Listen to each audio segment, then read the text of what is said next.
So sa ating next setup ay ang ating bed makeup.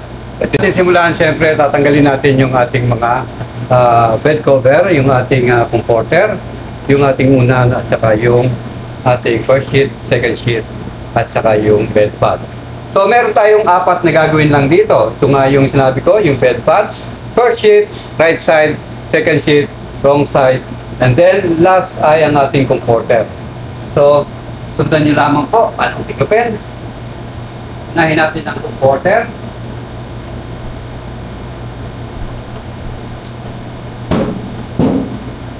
Okay. Tikupin lamang po ng ganito. And then, i-roll po natin.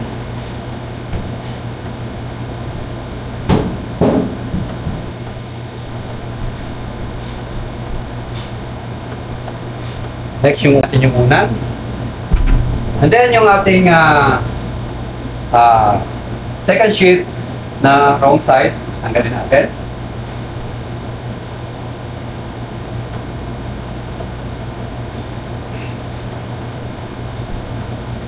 Then, susunod ang first sheet, right side, tanggalin din ang first sheet, right side.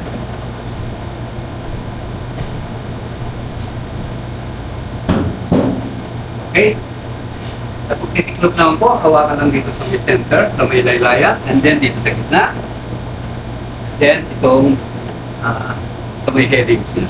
Then, matitiklop na siya ng ganito. Pad, kinabit na natin yung bed pad. Apat na garter lang yan. Okay. And then, yung ating headboard nandun.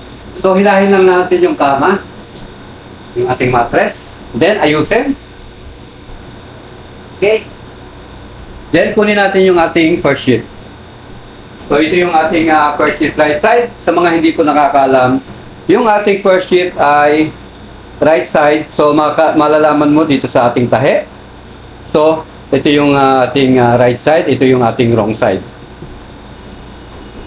Sa pagbabato naman po, pwede natin gamitin ang fisherman's straw. So,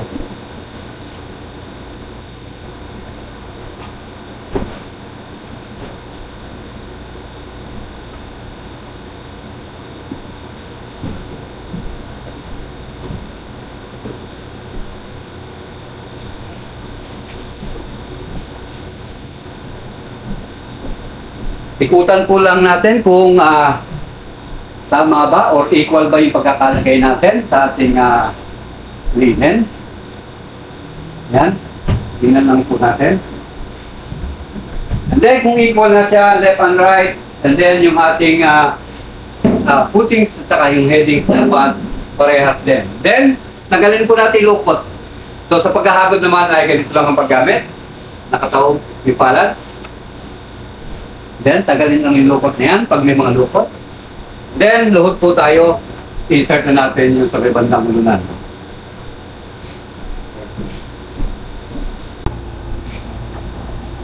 So, kapag ka na-insert na natin dito, okay na siya. Kita natin. Pag lukot pa siya, pwede mong hilahin dito. And then, dadangkalin po natin to. Dalawang dangkal. Kunin yung tapat. Then, hawakan mo lang dito. Yan. Then, insert po natin yung ating sobra dito. Yan. So, gamitin lang po natin yung daliri natin sa pagsusuksok. And then, dapat meron na tayong triangle, katulad nito. So, dapat meron siyang ganyan. Yan. Yung diretso. Okay. And then, ibagsak lang natin. Pag naibagsak na, magkakaroon nito ng envelope, kung tawagin nila.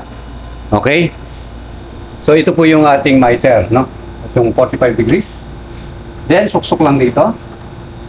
And, paganahin ulit yung ating daliri. Kukunin lang yung tapat. Hawakan dito para makapag 45. Yan.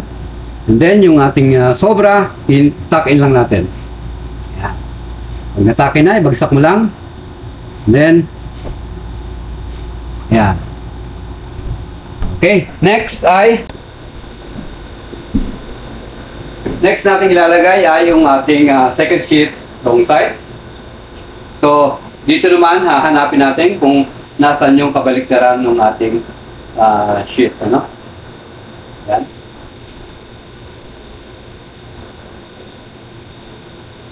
Ganun pa rin, pagbabato, fisherman's straw pa rin. Oh.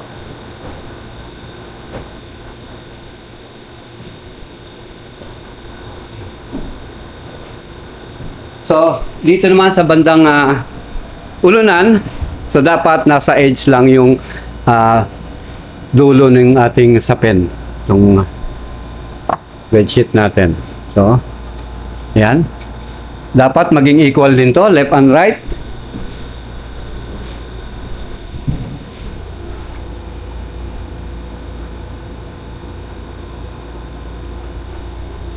Okay mga sir, pag nakita nyo nang nandito na sa dulo, okay na siya. And then nakita nyo equal na siya sa kabila, parehas na. And then aayusin na natin ito.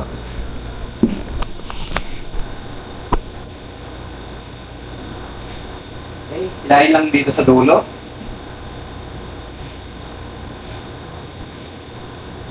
Okay. Then, kung lukot pa siya, agurin lang natin para mawala yung lukot. Kailangan unat na unat siya.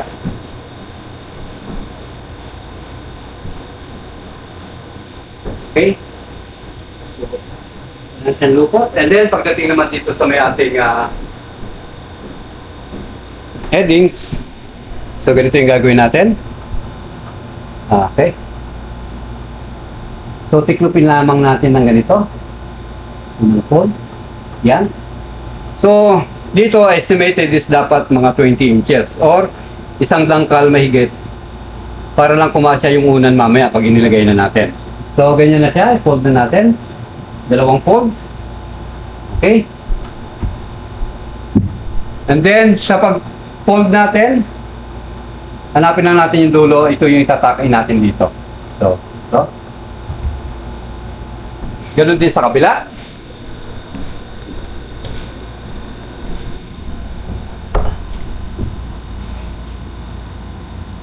Yan. So, okay na siya. Then, dito naman tayo sa may bandang paanan. So, dito naman sa may bandang paanan. Okay. Luhod ulit tayo. Pagkaluhod. Ayan. I-insert lang natin to. Okay, tatagpasin natin palabas. Okay, kaliwat kanan. Ang tagpas. Okay, so makikita mo, nandito na yung side niyan. Yung nandito sa may bandang likuran. Ilahin mo lang dito para mainat yung nanditong side. Okay? Yan. Ganun din sa kabila. Ihilahin din natin dito. Okay. So, nahila na. Unat na siya dito. Then, dalawang dangkal ulit. Then, dito, pagsasabayin na natin yung 1 at saka 2. So, ganito siya. Okay? Pakain ulit. Then, baba mo lang. So, meron tayong 45. Then, insert lahat ng mga sobra. So, ganun din ang gagawin natin sa kabila. Okay? Dalawang dangkal. Kunin yung tapat. Ayan. Then, takin yung sobra. Ayusin lang. Then, ibagsak mo lang. Then, meron tayong 45. Then, takin lahat. Okay? Then, ayusin nyo lang. Pagkatapos ay ilagay natin yung unan. Ayan. Ayusin lang natin. So, ganito yung magiging ayos niya. Ayan.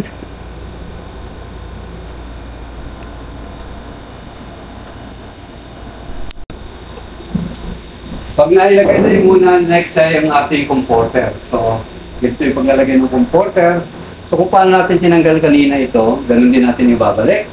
So, may clearance na dito, and then sa kabila may clearance din, then naka-roll lang siya, and then i-roll lang natin ito. Okay? Then, ibo ka lang. Yan. Roll ka na. Ayusin.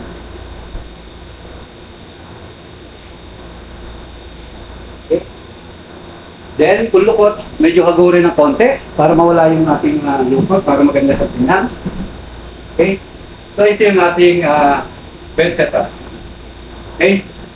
So, sa mga kumukuha ng SC1, ito yon.